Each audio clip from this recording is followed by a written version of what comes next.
Hello, welcome to Krishna technical Pathshala. Dear students, आज हम लोगों का 6 पार्ट है इरिगेशन इंजीनियरिंग पे। और ये जो क्वेश्चंस है डियर स्टूडेंट्स, ये आपको पता होने चाहिए कि पहले किस एग्ज़ाम में पूछे गए हैं, जिससे आपको एक लेवल भी पता चल जाता है कि उस पर्टिकुलर स्टेट में अगर एग्ज़ाम हो रहा है तो किस लेवल के क्वेश्चंस पूछे जाते हैं। जनरली लेवल अप्रॉक्सीमेट सेम ही रहता है, थोड़ा बहुत little bit up and down होता है, परंतु ये पता चल जाता है कि किस डेप्थ तक ये लोग जाते हैं। ठीक है ना। तो ये जो टॉपिक है डिस्टेंस, मैंने आपको पहले बताया था, ये अभी हम लोग कर रहे हैं BPSC, Bihar public service commission के असिस्टेंट इंजीनियर का जो एग्ज़ाम है उसका ये क्वेश्चंस है। ओके, तो हम लोग देखते हैं। इससे पहले वाला पार्ट था, जो 5th पार्ट था इरिगेशन का, वो भी बीपीएससी से था। और डियर स्टूडेंट्स, आप जिस भी स्टेट से बिलोंग कर रहे हैं, जो भी स्टूडेंट्स इस वीडियो को देख रहे हैं, मैं आप सबसे सिर्फ यही रिक्वेस्ट करूंगा, अगर आपको अपने स्टेट के पेपर भी क्या करवाने, सॉल्व करवाने, अगर आपको उनका सॉल्यूशंस चाहिए तो प्लीज़ आप हमको क्या कर सकते हैं, कमेंट बॉक्स में जा कर के कमेंट कर सकते हैं। आपने अपना स्टेट बताना है कि सर प्लीज़ इस स्टेट में आए हुए क्वेश्चंस को एक बार आप करा दीजिए। तो डेफिनेटली हम लोग कराएंगे और हर सब्जेक्ट का कराएंगे। ठीक है, तो डिस्टेंस देखते हैं हम लोग यहाँ पे। तो आज हमारे पास टॉपिक है, तो थोड़ा सा ये ठीक है, ये हमने नेट से लिया है पेपर, तो इसलिए इसमें जिस भी इंस्टीट्यूट का है उसका थोड़ा सा यहाँ पे आ रहा है, कोई दिक्कत नहीं है उससे। हम लोग अपना क्वेश्चन देखते हैं। ये क्वेश्चन नंबर 4 है एग्जाम का, जहाँ पे लिखा हुआ है क्वेश्चन नंबर 4 में है ये फिजाइन लिखा हुआ है, जबकि ये क्या है, रिजिम। ठीक है, REGIME, रिजिम स्कोर डेप्थ। ठीक है, मैं इसको सही कर देता हूँ, REGIME, regime scour depth for unit discharge of 10 cumecs and silt factor is 0.9। तो डियर स्टूडेंट्स, ध्यान से समझने की हमने क्या करना है, यहाँ पे कोशिश करना है। Depth for unit discharge of 10 cumec and silt factor of 0.9 is. अब आपके माइंड में क्वेश्चन आ रहा होगा कि ये कौन से चैप्टर का क्वेश्चन रहा होगा, तो खुद से सोचो। जब भी हमारे को इस तरीके का क्वेश्चन दे, रिजिम स्कोर डेप्थ, यस और नो, रिजिम स्कोर डेप्थ, तो हमारे माइंड में सिर्फ एक ही आइडिया आना चाहिए कि ये रिजिम डेप्थ जो है वो अनलाइन कैनाल के केस में हम लोगों ने स्टडी किया है। यस और नो, अनलाइन कैनाल के केस में। और वहाँ पे 2 थ्योरीज हैं। First one is the Kennedy theory and second one is the laces theory. Kennedy साहब ने क्या बोला था रिलेटेड टू रिजिम, उन्होंने बोला था कि एक ऐसा रिवर जिसमें ना तो सिल्टिंग हो और ना ही स्कोरिंग हो, उस टाइप का अगर कंडीशन है तो उस चैनल को हम लोग क्या बोलेंगे, रिजिम चैनल बोलेंगे। क्या बोलेंगे, उस टाइप के चैनल को रिजिम चैनल बोलेंगे। बट जो लेसिस साहब थे, उन्होंने बोला कि ऐसा ज़रूरी नहीं है कि जो सिर्फ जिस चैनल में क्या सिर्फ ना तो सिल्टिंग हो रही हो और ना स्कोरिंग हो रही हो, उसको हम लोग रिजिम चैनल बोल देंगे। ऐसा नहीं है। उन्होंने और भी बताया था, initial regime, final regime, true regime, ये सारी चीज़ों को बताया था कि कौन कौन सी कंडीशंस होती हैं in case of regime channel. तो डियर स्टूडेंट्स, क्वेश्चन तो बहुत सिंपल है, ठीक है, परंतु इससे रिलेटेड हम लोग कुछ फॉर्मूलाज हैं हमारे पास, हम इन फॉर्मूलाज को यहाँ पे स्टडी करने की कोशिश करते हैं। इससे बाहर कोई फॉर्मूला नहीं है जो रिजिम्स, जो लेसिस रिजिम में हम लोग क्या करते हैं, यूज़ करते हैं। ओके स्टूडेंट्स, प्लीज़ रिमेंबर, अगर आपने पहले से लिखे हुए हैं तो इनको एक बार नोट मतलब अच्छे से याद कर लीजिए, क्योंकि इन्हीं से क्वेश्चन आने वाला है। ठीक है ना। तो लेसिस रिजिम इक्वेशंस आपको सभी को पता है कि 3 बेसिक इक्वेशंस होती हैं। These are 2 fundamental equations, but हमारे पास एक और इक्वेशंस आई थी। इन 3 इक्वेशंस की हेल्प से ही हम जितने भी पैरामीटर्स हैं उन सबको फाइंड करने की क्या करते हैं, कोशिश करते हैं। ओके स्टूडेंट्स, तो ध्यान से देखिए, यहाँ पे क्या है, v = √2/5 f × r, AF² = 140 v की पावर 5, v = 10.8, r की पावर 2/3, s की पावर 1/2। आप सभी को पता होना चाहिए, v is the velocity, f is the silt factor, r is the hydraulic mean depth या हाइड्रोलिक मीन रेडियस भी होता है, a is the cross section area, और s इज द यहाँ पे डिस्टेंस क्या है, slope of the water surface which is equal to bed slope, जो किसके इक्वलेंट होता है, बेड स्लोप के ही इक्वलेंट होता है। r is the hydraulic depth, ठीक है, हाइड्रोलिक जो मीन डेप्थ है हमारे पास, और v इज द वेलोसिटी। अब इन्हीं फॉर्मूले से बाय हेल्प ऑफ 3 इक्वेशंस, तो एग्जाम में क्वेश्चन पूछा गया है कि कितनी बेसिक इक्वेशंस थी जिसकी हेल्प से हम लोग सारे फंडा जितने भी पैरामीटर्स हैं उनको फाइंड करते हैं इन लेसिस थ्योरी। तो डियर स्टूडेंट्स, 3 हमारे पास क्या है, बेसिक्स इक्वेशन है जिससे हम लोग सारे पैरामीटर्स को फाइंड करते हैं। जैसे डियर स्टूडेंट्स आप सभी को पता है, इससे पहले वाले पार्ट में मैंने बताया था what is the relation perimeter and discharge. तो dear students perimeter and discharge equal to perimeter P equal to 4.75 under root Q. क्या dear students, P equal to P is the perimeter, it is equivalent 4.75 under root Q. Next relation है V मतलब velocity silt factor and discharge में किस में dear students, metre cube per second में। Okay, metre cube per second में। तो what is the V equal to Q F square, ठीक है, क्यू एफ स्क्वायर बाय 140 की power 1/6। Okay students, next equation is regime slope equation. कौन सा dear students, regime slope equation. It is f की power 5/3 3340, q की power कितना dear students 1/6। Okay 1/6 ये हमारे पास हो गया रिजिम स्लोप इक्वेशन। नेक्स्ट है dear students, it is very important, ध्यान से सुनिए, इट इज वेरी इंपॉर्टेंट, ठीक है। इसी से रिलेटेड जब क्वेश्चंस आते हैं, मेजॉरिटी ऑफ स्टूडेंट्स को इससे ऊपर वाले सारे फॉर्मूलेज नॉन होते हैं, ठीक है, उन लोगों को याद रहते हैं, ज़्यादातर पूछे जाते हैं।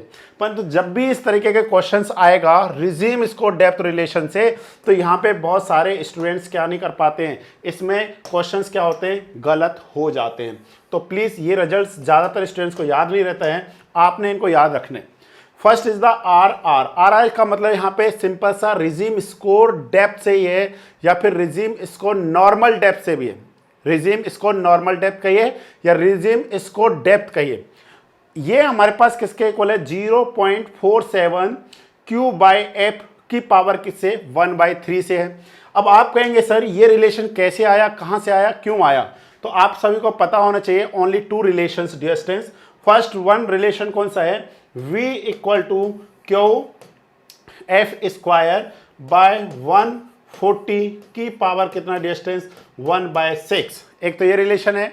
और डियर स्टूडेंट्स एक जो हम लोगों ने फर्स्ट इक्वेशन लिखा है वहां पे, वो हमारे पास कौन सा है, V इक्वल टू, अगर हम लोग बोथ साइड स्क्वायर करेंगे तो क्या जाएगा, V square equal to 2/5 F into R. तो डियर स्टूडेंट्स जो यहाँ पे ये R का जो वैल्यू आएगा, इसी को हम लोग क्या बोलेंगे, रिजिम स्कोर डेप्थ बोलेंगे। बट कब, ये पॉइंट ध्यान देना है, ये पॉइंट आपने ध्यान देना है, कब, river width is equal to regime width, जब रिवर का जो विड्थ है वो रिजिम विड्थ के इक्वलेंट हो जाए।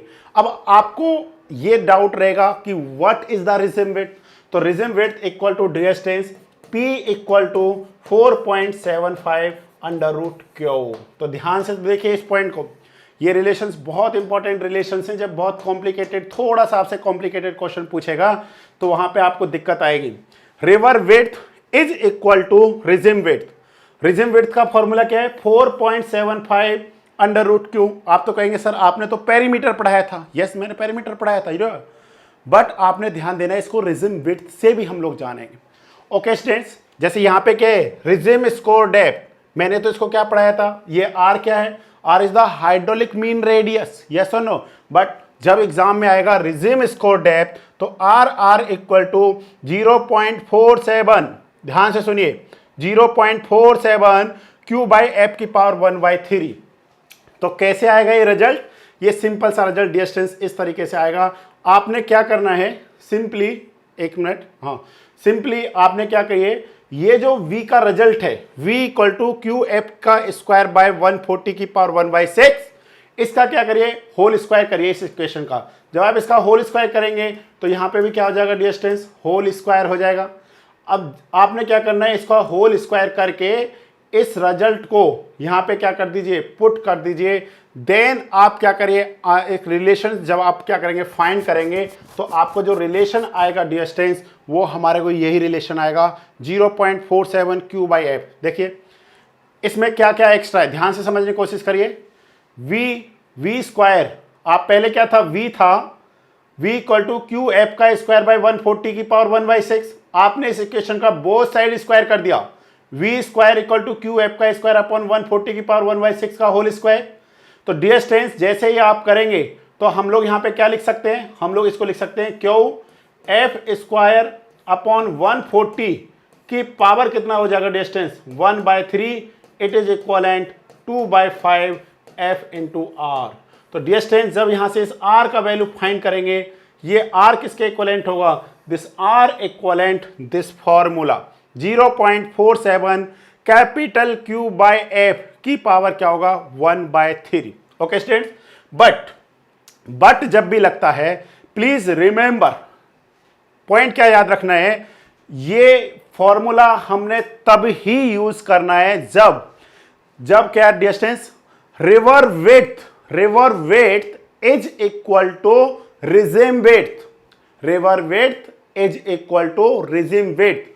उस केस में ही हम लोग इस फॉर्मूले को यूज करेंगे, R equal to 0.47 Q by F की पावर 1/3। अब आपसे पूछा जाएगा सर आप इस फॉर्मूले को कब यूज करेंगे, R dash equal to 1.35 Q का स्क्वायर अपॉन एफ 1/3। तो आप सभी को पता है जो कैपिटल Q है इसका यूनिट क्या होता है distance, metre cube per second होता है, और जो स्मॉल q होता है ये क्या होता है, मीटर क्यूब पर सेकेंड पर मीटर होता है। यूनिट के केस में यूनिट लेंथ, विड्थ के केस में हम लोग क्या करते हैं, आप सभी को पता है Q इक्वल टू क्या होता है, स्मॉल q इक्वल टू क्या होगा, कैपिटल Q बाय बी के इक्वलेंट होता है। ओके डियर स्टूडेंट्स, एक्चुअल में जब आप देखेंगे river width is not equal to regime width. Okay, in actual practice में जब आप देखेंगे नेचुरली जो है वहां पे river width is not equal to regime width. Regime width का मतलब किसके साथ है, पेरीमीटर के साथ है। जो पेरीमीटर है मतलब यहाँ पे डेप्थ कम है, पेरीमीटर ज्यादा है। समझ रहे हैं इस बात को, मतलब जो विड्थ है वो अप्रोक्सीमेट या इक्वल टू किसके है, किसके लेकर चल रहे हैं हम लोग, चैनल के पेरीमीटर के इक्वलेंट लेकर चल रहे हैं। पेरीमीटर को हम लोग यहाँ पे किससे बोल रहे हैं, रिजिम विड्थ से बोल रहे हैं, because P equal to 4.75 under cube. But in actual practice में आप देखेंगे river width is not equal to regime width. तो उस केस में हम लोग इस फॉर्मूले का यूज करेंगे। क्या करेंगे डिस्टेंस, उस केस में इस फॉर्मूले का हम लोग क्या करेंगे, यूज करेंगे। तो आपको याद रहना चाहिए रिजिम विड्थ का क्या क्या फॉर्मूला है, क्या क्या हमारे पास रिलेशन है। ओके, अब हम लोग अपने क्वेश्चंस पे आते हैं डिस्टेंस। तो ध्यान से देखिए क्वेश्चन को, जब हम लोग देखेंगे यहाँ पे तो हम लोग दोनों फॉर्मूलेज को लिखने की कोशिश करते हैं। पहले है आर इक्वल टू क्या है 0.47 Q बाय एफ की पावर 1/3, और दूसरा क्या है R dash equal to 1.35 small q का स्क्वायर बाय एफ की पावर 1/3। तो डिस्टेंस यहाँ पे हमारे पास दो फॉर्मूलेज हैं। आप इन दोनों फॉर्मूलेज, अब देखिए ध्यान से समझने की कोशिश करिए। अब स्टूडेंट्स को डाउट कहाँ पे होगा, प्लीज स्टूडेंट्स को डाउट होगा कि सर कौन सा फॉर्मूला यूज करूं, मैं कौन सा फॉर्मूला यूज करूं पर यूनिट के रिस्पेक्ट में पूछा डिस्टेंस। इसमें हम लोग इस सेकंड वाले फॉर्मूले को क्या करेंगे, यूज करेंगे। आप यहाँ पे वैल्यू पुट कर दीजिए 1.35 Q 10 का होल स्क्वायर डिवाइड में 0.9 की पावर 1/3। जब आप फाइनली इसको सॉल्व करेंगे तो डिस्टेंस ये 6.49 मीटर के अप्रोक्सीमेट आंसर आएगा। That means D option is the correct.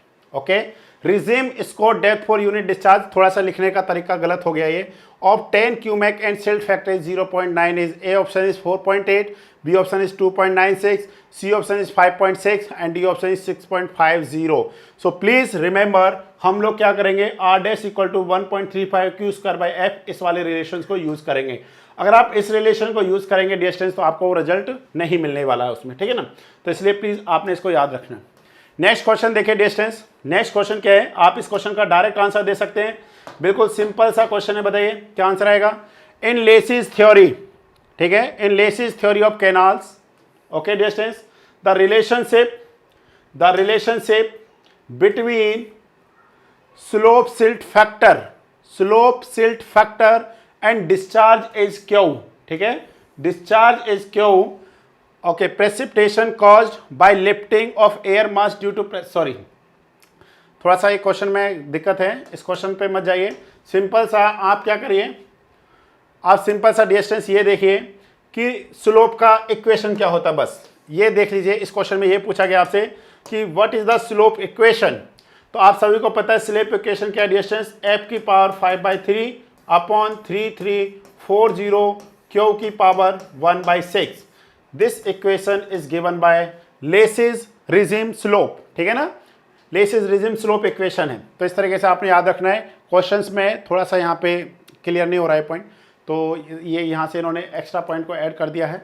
Sorry, मैं इसके लिए आपको सॉरी बोलूँगा कि नेक्स्ट टाइम आपको इस तरीके के प्रॉब्लम्स नहीं देखने को मिलेंगी। ओके, इस पर इतना ध्यान नहीं दिया है, बस क्वेश्चन सिंपल था तो बस डायरेक्ट इसको उठा लिया वहाँ से, ठीक है। तो इसलिए आपने इसको क्या करना है, ध्यान देना है। Slope silt factor and discharge में जो रिलेशन है, स्लोप एंड कॉमा यहाँ पे distance, slope comma silt factor and discharge, Q में क्या रिलेशन है, तो यहाँ पे हो जाएगा S इक्वल टू F की पावर 5/3 3340 Q की पावर 1/6। नेक्स्ट क्वेश्चन देखिए डिस्टेंस, ध्यान से देखिए एक क्वेश्चन को, बहुत सिंपल सिंपल से क्वेश्चन है और बहुत ही अच्छे हैं। तो यहाँ पे क्या आंसर आएगा, ध्यान से देखिए। 4 खुद से पहले आंसर दीजिए तीनों क्वेश्चंस का। पहले मैंने क्योंकि बहुत सारे पॉइंट्स को यहाँ पे पढ़ा दिया आपको पहले 5 पार्ट्स में। जिन स्टूडेंट्स ने हमसे जो क्लास नहीं लिए, ठीक है ना, जो हमारा ऐप पे चलता है, वहाँ से जिस स्टूडेंट ने क्लास नहीं भी ली है कोई दिक्कत नहीं है, परंतु हमने 5 पार्ट्स में ऑलरेडी बहुत सारी चीज़ों को क्या कर दिया, कवर अप कर दिया है। और ये क्वेश्चन तो मैंने ऑलरेडी पहले से ही कवर कर रखा है, यस और नो। फॉर ए ट्रेपिजॉइड, ठीक है, for a trapezoid channel of best section, ठीक है, the slope sides for maximum discharge is at 30 degree of the horizontal, 45 degree to the horizontal, 60 degree to the horizontal, 75 degree to the horizontal. Which option is correct distance, C option is correct, 60 degree to the horizontal. मैंने आपको वहाँ पे बता रखा है एक video में, वहाँ पे ये पूछा गया था कि सबसे बेस्ट चैनल कौन सा डिस्टेंस, ओके, सबसे बेस्ट चैनल कौन सा है। तो वहाँ पे मैंने बताया था कि 2 चैनल होते हैं हम लोगों के पास लाइन कैनाल के केस में, एक ट्रेपिजॉइडल होता है और दूसरा ट्रेपिजियम शेप का ट्रेपिजॉइडल, और दूसरा कौन सा होता है, ट्रैंगुलर, ठीक है ना, ट्रैंगुलर और ट्रेपिजॉइडल होता है। बट क्या होता है, उनका जो बेस होता है वो राउंडेड बेस होता है। तो डिस्टेंस 60 डिग्री क्या है, इसका सिंपल सा मतलब इस तरीके से है, ध्यान से देखिए। ये जो एंगल है, ये जो आप एंगल देख रहे हैं, ये कितने डिग्री का है, 60 डिग्री का है, मिनिमम पेरीमीटर मैक्सिमम डिस्चार्ज के केस में। ओके स्टूडेंट्स, नेक्स्ट क्वेश्चन देखिए। Water application efficiency it is the ratio of, ध्यान से देखिए, water application efficiency, water delivered to the field and water diverted to the channel, water stored in the root zone to the water delivered to the field, ठीक है, water required for leaching और water delivered, water stored in root zone to the field capacity. तो आप सभी को पता है, हम लोगों के पास सबसे पहले जो इफिशियंसी आती है उसको हम लोग बोलते हैं कन्वेंस इफिशियंसी। सिंपल सा देखिए, इसको समझने के लिए छोटा सा समझना है। जैसे हमारे पास ये क्या है, वाटर सोर्स है, okay, water source, water source. अब वाटर सोर्स में क्या हो सकता है डिस्टेंस, कोई रिवर हो सकता है, ठीक है ना, या फिर कोई रिजर्वायर हो सकता है, और यहाँ पे हमारे पास कोई कन्वेयर है, और यहाँ पे हमारे पास क्या डिस्टेंस, एक ये फील्ड है, ठीक है, ये क्या डिस्टेंस हमारे पास एक फील्ड है, और यहाँ पे डिस्टेंस इसके थ्रू आप वाटर को लेकर के जा रहे हैं। यहाँ से जो वाटर डाइवर्ट हो रहा है, ध्यान से देखिए, यहाँ से जो वाटर डाइवर्ट हो रहा है उसको हम लोग क्या बोलेंगे, water divert to the resource river, और डिस्टेंस जो वाटर यहाँ पे पहुंच रहा है उसको हम लोग क्या बोलेंगे, water deliver to the field, okay, water deliver to the field. अब अगर हमसे पूछा जाता what is the conveyance efficiency, तो conveyance efficiency it is the ratio of water deliver to the field upon water diverted to the channel. Multiply में अगर percentage है तो मल्टीप्लाई कर देंगे 100 से।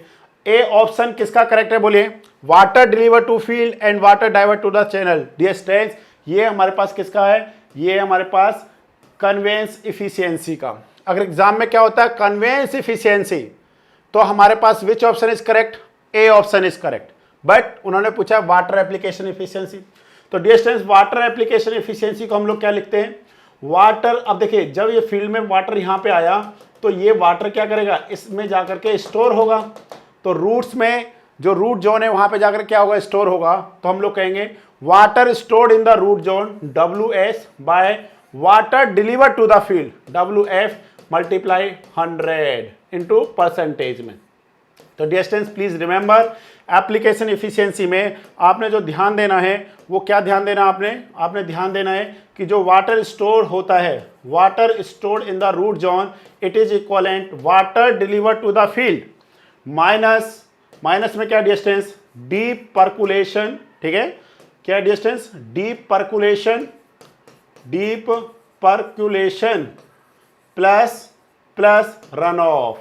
ओके, तो आपको ये भी ध्यान देने हैं कि जब वाटर एप्लीकेशंस होती है, वाटर जब फील्ड में आता है तो कौन कौन से लॉसेस हो सकते हैं, एक तो डीप पर्कुलेट हो जाए और दूसरा वाटर सरफेस से क्या कर जाए, पास कर जाए, दूसरे फील्ड में चले जाए, जिसको हम लोग रन ऑफ बोल रहे हैं। और कन्वेंस एफिशिएंसी में कौन कौन से लॉस होते हैं डिस्टेंस, आपको पता होना चाहिए। यहाँ पे seepage and evapotranspiration, combination of both transpiration and evaporation, evapotranspiration and seepage both losses किस में कंसीडर किए जाते हैं, कन्वेंस इफिशियंसी में। बट जो हमारे पास एप्लीकेशन इफिशियंसी में deep percolation and run off को कंसीडर करते हैं। तो which option is correct distance, तो B option is correct. Water application efficiency, it is the ratio of water stored in the root zone to the water delivered to the field. Okay, water required for leaching to water delivered, ये तो नहीं है। Water stored in the root zone to field capacity, ऐसा भी नहीं है। Next है distance हमारे पास ग्रेन्स, ठीक है, थोड़ा सा देख लीजिएगा जो भी इसको बोलते हैं, ठीक है। ग्रेन्स आर जनरली बिल्ट, तो इसका आंसर क्या होगा distance, perpendicular to bank, inclined upstream by 30 degree, inclined downstream up to 30 degree, all of these। तो डिस्टेंस प्लीज आपने ध्यान देना है, इसका आंसर क्या आएगा, which option is correct, A option is correct. Okay, groynes are generally built perpendicular to the bank. आप कहेंगे सर हम लोग अपस्ट्रीम में भी बनाते हैं और डाउन स्ट्रीम में भी बनाते हैं, ये कहाँ पे गलत है। पर डिस्टेंस इंक्लाइंड होते हैं, परपेंडिकुलर टू बैंक भी होता है, इंक्लाइंड अपस्ट्रीम भी होता है, इंक्लाइंड डाउन स्ट्रीम भी होता है। बट आपने ध्यान देना है वो एंगल्स डिफरेंट होते हैं। वो एंगल्स क्या नहीं होते हैं, वो एंगल्स क्या नहीं है, 30 डिग्री नहीं है। अगर आप डाउन स्ट्रीम के केस में देखेंगे, अभी हम लोग आपको दिखाते हैं, ठीक है, अच्छे से समझाते हैं चीज़ों को। तो यहाँ पे जो एंगल होता है ये 60 डिग्री टू 80 डिग्री होता है। कितना होता है, 60 डिग्री टू 80 डिग्री होता है। अगर आप अप स्ट्रीम में देखेंगे तो यहाँ पे इस तरीके का होता है हमारे पास, ध्यान से देखिए। और ये जो पर नॉर्मल है, नॉर्मल के साथ 10 टू 30 डिग्री का क्या बनाता है, एंगल बनाता है, ठीक है, 10 टू 30 डिग्री का एंगल बनाता है। तो इसका मतलब 60 टू 80, 10 टू 30 विद नॉर्मल, ठीक है, नॉट ए हॉरिजेंटल। तो इसका आंसर ए ऑप्शन आना चाहिए अकॉर्डिंग टू माई, ठीक है। अब हम लोग थोड़ा सा इसको अच्छे से डीप में थोड़ा सा स्टूडेंट्स पढ़ते हैं। आपको पता ही है कि हम लोग हर वीडियो में कुछ ना कुछ एक टॉपिक को कवर करने की कोशिश करते हैं। तो आज हम लोग इस टॉपिक को कवर करते हैं अपनी वीडियो में। ओके, तो देखते हैं डिस्टेंस। यहाँ पे ध्यान से देखिए, आज आपको ये टॉपिक अच्छे से क्लियर हो जाएगा, कोई भी डाउट आपको इसमें नहीं रहेगी। ओके, आपको इस क्वेश्चन में कोई भी डाउट नहीं रहेगा। छोटे छोटे डाउट्स भी हम लोग क्या कर लेंगे, कवर कर लेंगे। तो देखिए डिस्टेंस हमारे पास क्या है, स्पर्स और ग्राउंड्स, ठीक है, ग्राउंड्स, ठीक है। अब पहले हमने समझना है ये होते क्या हैं और इनको हम लोग क्यों कंस्ट्रक्ट कर रहे हैं, कितने टाइप्स के होते हैं, इनके क्या एंगल्स होते हैं, क्या इनकी लेंथ होती है, इनके बिटवीन क्या स्पेसिंग होती है। ओके स्टूडेंट्स, तो ध्यान से देखिए। सबसे पहले हमारे पास है groynes are the embankment type structure. पहली बात तो समझ लीजिए, ये एम्बैंकमेंट टाइप क्या होते हैं, type of structure constructed transverse to the river flow.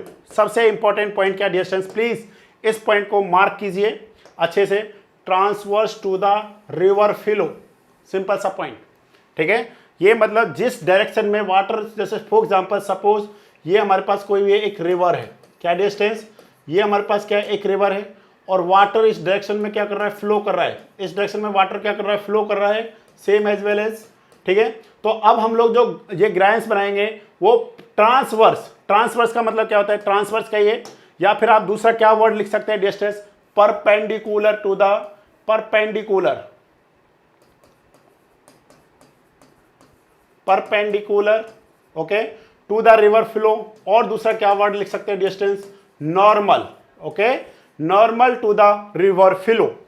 तो ये अगर इस डायरेक्शन में हमारे पास वाटर फ्लो कर रहा है तो this bank is the right bank, yes और नो, राइट बैंक।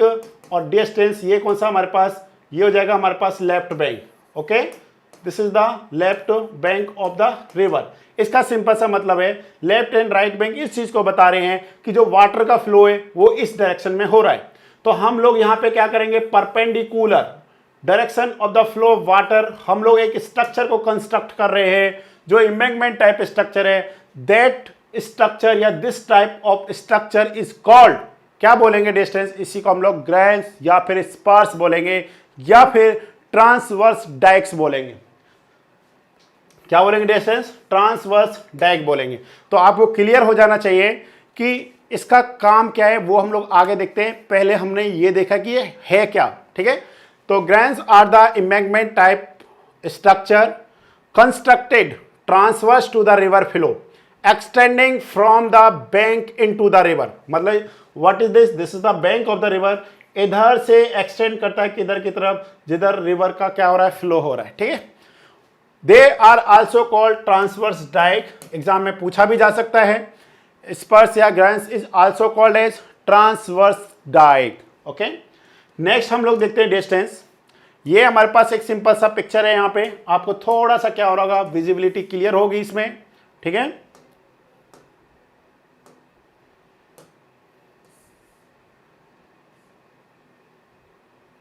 सॉरी, नाराज हो जा रहा हम लोगों से। और देखते थोड़ा सा बड़ा पिक्चर रहेगा तो आपको अच्छे से क्लियर होगा, ठीक है ना, क्योंकि क्लियर कराना ही हमारा मेन मकसद है और इसके अलावा कोई मकसद हमारा नहीं है। अब ये आप देखिए, आपको यहाँ पे थोड़ा सा दिखाई दे रहा होगा, ये जो आपको कंस्ट्रक्शन दिखाई दे रहा है, इस कंस्ट्रक्शन को हम लोग क्या बोलते हैं, इन्हीं को बोलते हैं हम लोग ग्रैंस, ठीक है। तो ये देखिए, ये हमारे पास क्या हो रहा है, फ्लो हो रहा है। ये हमारे पास कौन सा लेफ्ट, ये हमारे पास हो गया, ये हमारे पास है लेफ्ट बैंक, ये हो गया लेफ्ट बैंक,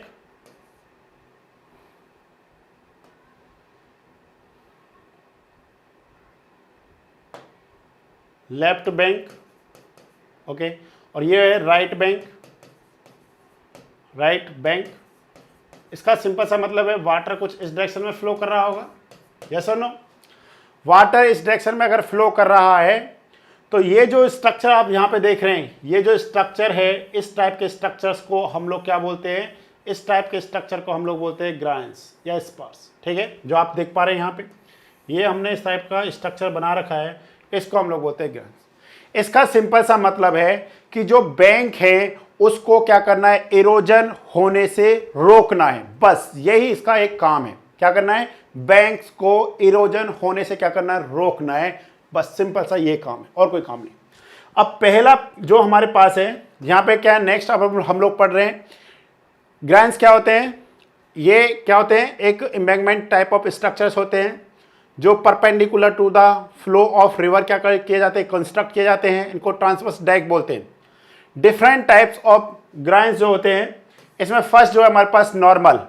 नॉर्मल ग्राइंस का मतलब क्या है, a groynes aligned perpendicular to the bank. ध्यान से देखिए, a grants aligned perpendicular to the bank line is known as ordinary grants or normal, इसको normal grants भी बोलते हैं।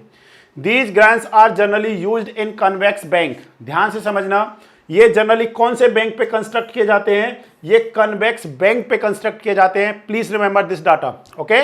These grants are generally used on convex bank, okay okay. तो ये हमारे पास क्या है, this is the example of normal groynes, ठीक है। ये नॉर्मल ग्राइंस का क्या है, एग्जाम्पल है, सिंपल सा। नेक्स्ट देख रहे हैं डिस्टेंस रिपेलिंग ग्राउंड्स। तो ध्यान से समझने की कोशिश करना, स्टेटमेंट समझना अच्छे से, बाकी चीजें आपको अच्छे से क्लियर हो जाएंगी। A groynes pointing upstream has property of repelling flow away from it. समझना, थोड़ा सा एक और मिनट दीजिए। नेक्स्ट हमारे पास क्या है, these groynes are generally used on the concave bank. तो एग्जाम में जो क्वेश्चन पूछा जाएगा आपसे, एग्जाम में क्वेश्चन आता है कि जो हमारे पास नॉर्मल ग्रांट्स हैं वो कहाँ पे कंस्ट्रक्ट होते हैं। नॉर्मल ग्रांट्स जो होते हैं वो कन्वेक्स बैंक पे होते हैं, और जो हमारे पास क्या है रिपेलिंग ग्रांट्स हैं, इनको हम लोग कनकेव बैंक पे क्या करते हैं, कंस्ट्रक्ट करते हैं। ओके स्टूडेंट्स, इनको किस पे करते हैं, कनकेव बैंक पे कंस्ट्रक्ट करते हैं। नेक्स्ट है डिस्टेंस, इसमें spacing of groynes equal to क्या होता है, जो इसमें स्पेसिंग होगा वो किसके इक्वल होता है, लेंथ ऑफ ग्रांस के इक्वलेंट होता है। ठीक है, लेंथ ऑफ ग्रांस के ही इक्वलेंट होता है, जो उस लेंथ जितना उसका लेंथ होगा उतना ही दोनों के बीच में क्या होगी, लेंथ होगी। थोड़ा सा समझने की कोशिश करते हैं फ्रॉम दिस पिक्चर, फिर मैं आपको दिखाऊंगा जो ओरिजिनल है, मतलब जैसे जनरली हमको मिलता है। पहले तो आप देखिए डिस्टेंस, ये हमारे पास कौन सा लेफ्ट बैंक, ये कौन सा हमारे पास राइट बैंक। इसका सिंपल सा मतलब है कि वाटर इस तरीके से क्या कर रहा है, फ्लो कर रहा है। कैसे फ्लो कर रहा है डिस्टेंस, वाटर फ्लो इस तरीके से करेगा तभी तो ये राइट और ये क्या हो जाएगा, लेफ्ट होगा। इसका मीन्स अगर मैं इस तरीके से मूव कर रहा हूं तो ये मेरा क्या हो गया, राइट, और ये मेरा क्या हो गया, लेफ्ट। तो सिंपल सा है कि जो वाटर फ्लो कर रहा है वो इस डायरेक्शन में फ्लो कर रहा है, तो ये जो बैंक होगा रिवर का, तो इस बैंक को हम लोग क्या बोल देंगे, राइट बैंक, और इस बैंक को हम लोग क्या बोलेंगे, इस बैंक को हम लोग बोलेंगे लेफ्ट बैंक। अब ध्यान से समझना, जो रिपेलिंग ग्राउंड्स हैं इनको हम लोग कहां पे कंस्ट्रक्ट कर रहे हैं, कनकेव बैंक पे कर रहे हैं। कनकेव का मतलब क्या है कि वो इस तरीके से, ध्यान से समझने की कोशिश करिए, जो रिवर है वो इस तरीके से क्या कर रही होगी, इस तरीके से जा रही होगी, इस तरीके से पास कर रही होगी वहां से। अगर इस तरीके से पास कर रही है, सिंपल सा जो लेफ्ट बैंक है वो कौन सा होगा हमारे पास, लेफ्ट बैंक कन्वेक्स की तरह बिहेव करेगा, और जो राइट बैंक है वो कनकेव की तरह बिहेव करेगा। तो जनरली जो रिपेलिंग ग्राउंड्स होते हैं उनको हम लोग कनकेव बैंक पे क्या करते हैं, कंस्ट्रक्ट करते हैं। ओके स्टूडेंट्स, देखिए ध्यान से, एग्जाम में यही क्वेश्चन आता है। अब यहां से क्या आ रहा है, वाटर आ रहा है। अब देखिए क्या है, हम लोग चाहते हैं कि ये वाटर इस बैंक पे को क्या ना करे, एरोज ना करे। ठीक है, तो इस केस में क्या हो रहा है कि जो वाटर इस तरीके से फ्लो कर रहा है, तो ये इससे आके टकरा करके और इससे दूर की तरफ जाएगा, मतलब दूसरे बैंक की तरफ जाएगा, ना कि इस बैंक की तरफ आएगा। एक पॉइंट तो आपने ये याद रखना है, मींस ये रिपेल कर रहा है किससे, फ्रॉम इट। ठीक है, दूसरा ये डिस्टेंस जो यहां पे एंगल बना रहा है फ्रॉम द नॉर्मल, कितना बना रहा है, 10 to 30 डिग्री एंगल बना रहा है with the normal to the bank. तीसरा यहां पे क्या होता है, एक सिल्ट पॉकेट बन जाता है, जो इसके लिए क्या करता है, एक स्ट्रेंथ का ही क्या करता है, काम करता है। ड्यू टू वर्टिकल एडीज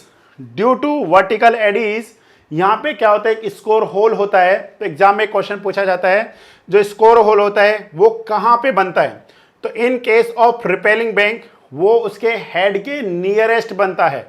अब देखिए अगर कोई स्कोर होल यहां पे बन रहा है तो डिस्टेंस, प्लीज ध्यान से देखिए, ये काफी डिस्टेंस पर है from the bank of the river, और यही तो हम चाहते हैं कि जो बैंक है वहां पे ना तो एडीज का फॉर्मेशन हो और ना ही यहां पे कोई स्कोर होल्स हो। क्लियर, हमको क्या करना है, इरोजन से बचना है।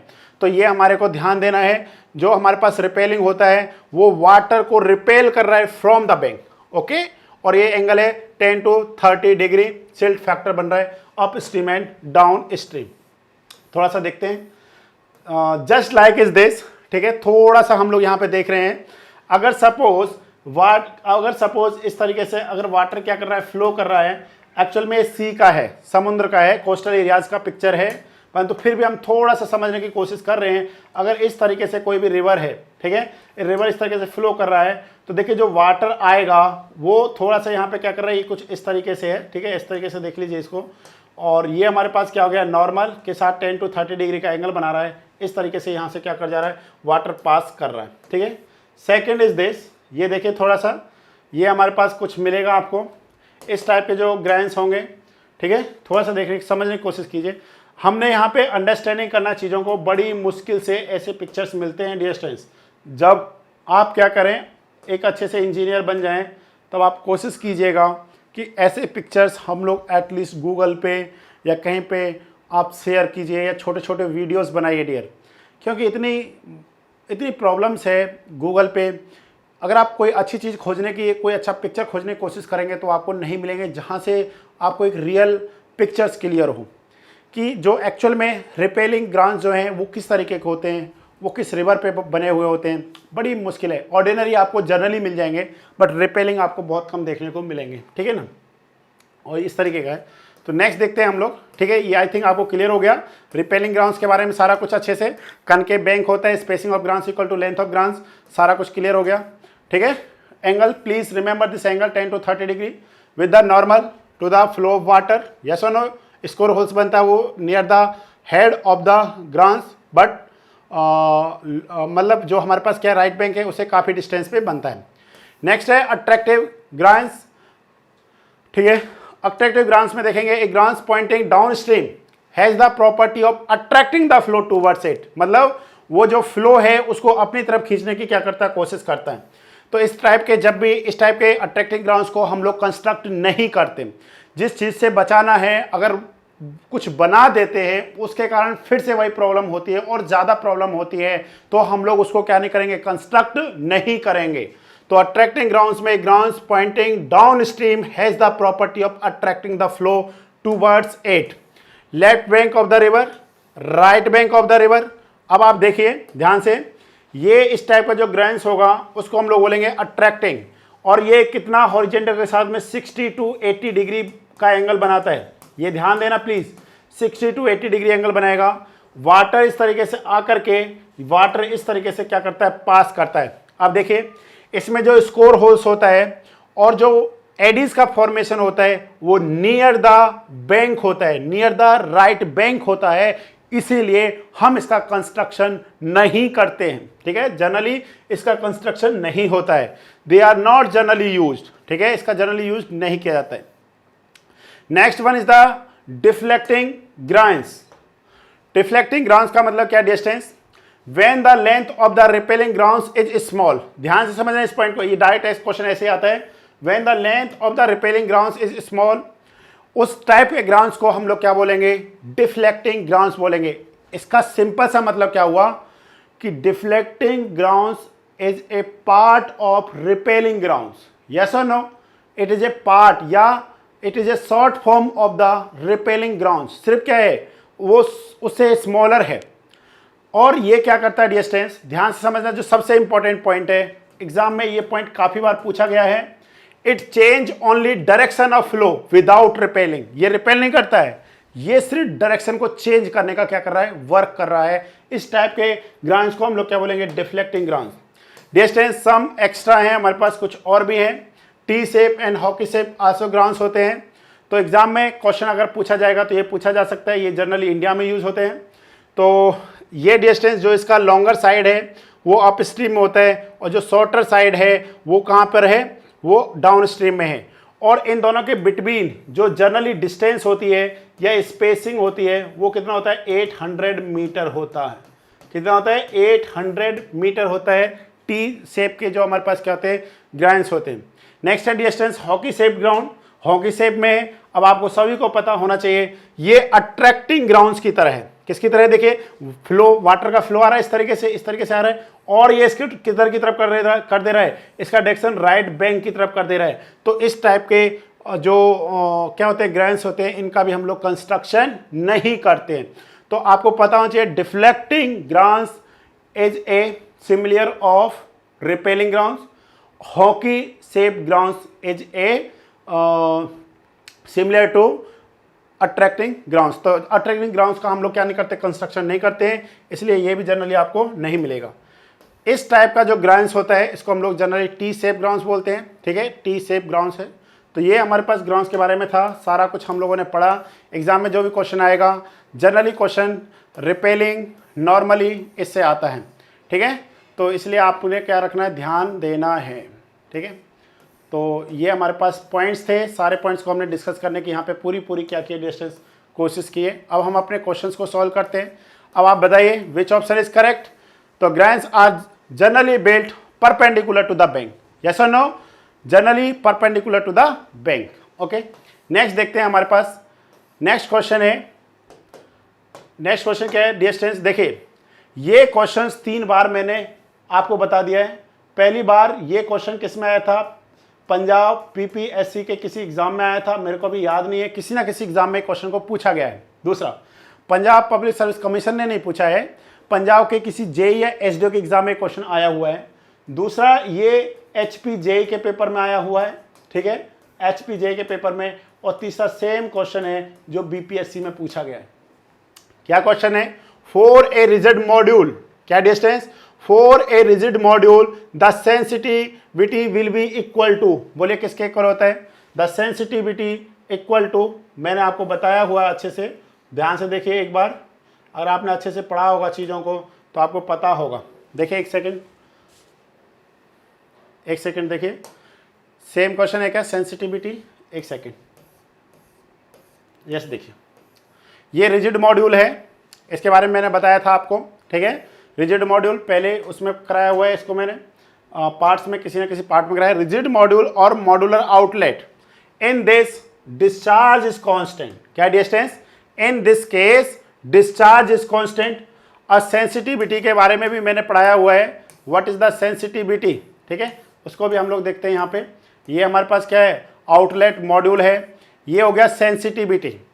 तो एग्जाम में जब भी सेंसिटिविटी के बारे में पूछा जाए, please remember this definition, sensitivity it is the ratio of rate of change of discharge through the outlet to the rate of change of water level of the distributary for rigid module. देखिए जिस students ने इस question को, इस video को सही से पढ़ा होगा उसको ये बिल्कुल क्लियर हो जाएगा। For rigid module sensitivity is 0। Reason देखिए distance, it is the ratio of, ठीक है, rate of change of discharge. Discharge तो बेचारा क्या है, कांस्टेंट है, discharge is constant for the rigid module. तो इन दिस केस उसमें तो कोई चेंज नहीं होगा, तो सेंसिटिविटी किसके इक्वल हो जाएगा, 0 के इक्वलेंट हो जाएगा। तो आई थिंक आपको थोड़ा सा ये यहां से क्या हुआ, क्लियर हुआ होगा। ओके, तो अब हम लोग देखते हैं इस क्वेश्चन को। तो बोलिए क्या आंसर आएगा डायरेक्ट, क्योंकि हमने इसके पीछे काफी मेहनत कर रखी है already. For a rigid module sensitivity will be equal to 0। Next question distance, ध्यान से देखिए, when the water surface level of drain, ध्यान से पढ़िए, मैंने इसको बहुत अच्छे से एक्सप्लेन किया है क्लॉज ड्रेनेज वर्क को। When the water surface level of the drain is at high flood level, जो हमारे पास कोई भी वाटर सरफेस लेवल है किसका, ड्रेन, ड्रेन मीन्स क्या हो सकता है, रिवर या फिर नाला, ठीक है, क्या हो सकता है डिस्टेंस, रिवर हो सकता है या फिर कोई नाला हो सकता है। When the water surface level of drain is at high flood level higher than the canal bed level, higher than the canal bed level, the cross drainage work is called. तो आप ये सोचने की कोशिश कीजिए डिस्टेंस, यहाँ पे कौन ऊपर है, कैनाल ऊपर है या फिर ड्रेन ऊपर है। तो ध्यान से समझने की कोशिश कीजिए, यहाँ पे जो कैनाल है वो ऊपर है, इस तरीके से हमने कैनाल बना रखा है, ठीक है, ध्यान से देखिए, इस तरीके का कंस्ट्रक्शन है यहाँ पे, ठीक है, इस तरीके का यहाँ पे कंस्ट्रक्शन है ये, ठीक है, ये इंस्पेक्शन रोड हो गया, ये कैनाल हो गया स्टूडेंट्स, और ये बॉटम है। अब बॉटम में भी, इसमें बॉटम, ये वाला बॉटम नहीं आएगा, ध्यान से देखिए, इसमें बॉटम कुछ इस तरीके से होगा, ठीक है, इसमें बॉटम कुछ इस तरीके से होगा डिस्टेंस, स्लोप दे करके फिर स्लोप को पार करा रहे होंगे। अब आपको थोड़ा सा क्लियर हो रहा होगा, ये जो लेवल है यहाँ पे मान लेते हैं, ये लेवल हमारे पास क्या है, फुल सप्लाई लेवल है, और ये जो लेवल है, ये वाला जो लेवल है, इसको हम लोग क्या कहेंगे, HFL, हाई फ्लड लेवल। बताइए किसका एग्जाम्पल है, अब आपको अच्छे से क्लियर हो जाना चाहिए। It is example of siphon aqueduct, yes और नो, ये किसका एग्जाम्पल है, साइफन एक्वेडक्ट का। सिंपल सा मतलब क्या है, ये हो गया बेड ऑफ द कैनाल और ये हो गया HFL ऑफ द ड्रेन। इस केस में क्या है, higher than the, when the water surface level of drain is at high flood level higher than the canal bed level, means HFL का level है वो कैनाल के बेड लेवल से क्या हायर पर है, तो उस टाइप का जो क्रॉस ड्रेनेज वर्क होगा उसको हम लोग क्या कहेंगे, साइफन एक्वेडक्ट कहेंगे। ओके स्टूडेंट्स, आई थिंक आपको अच्छे से क्लियरिटी आई होगी बहुत सारे क्वेश्चंस की, ठीक है। बस जैसे लास्ट में मैं आपको यही कहूँगा, जो स्टूडेंट्स PPSC से हैं, PPSC से हमारा आप लाइव टेस्ट सीरीज ज्वाइन कर सकते हैं, ओके। और जो स्टूडेंट JK SSB का पेपर दे रहे हैं, JK SSB JEE का पेपर दे रहे हैं, उन लोगों का अभी लाइव टेस्ट सीरीज चल रहा है, ठीक है, लाइव टेस्ट सीरीज चल रहा है। सेकंड जो टेस्ट है वो कब है स्टूडेंट्स, सेकंड टेस्ट कब होगा, संडे को होगा, संडे को होगा सेकंड टेस्ट। तो प्लीज़ जो भी स्टूडेंट्स इस वीडियोस को देख रहे हैं, जिनको अपनी प्रिपरेशंस को अच्छे से और करना है, क्वेश्चंस और अच्छे से देने हैं, तो उन सब के लिए बहुत हेल्पफुल हैं this test series. Okay students, ठीक है, नेक्स्ट लेक्चर में हम लोग नेक्स्ट क्वेश्चंस लेकर के आएंगे, 7th part. Okay students, thank you.